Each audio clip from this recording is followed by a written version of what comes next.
বছরের শুরুতে নতুন বই হাতে পেয়ে উচ্ছ্বাসে ভরে ওঠে শিক্ষার্থীদের মুখ।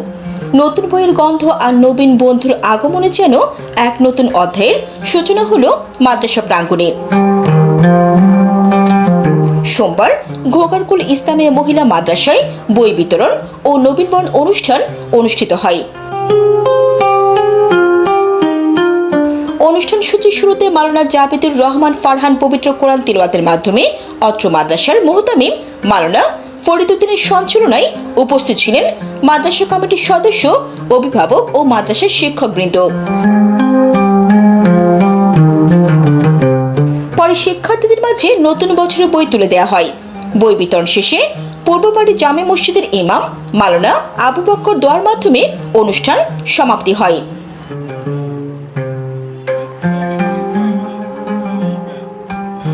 Jannatul Afsana, desk report.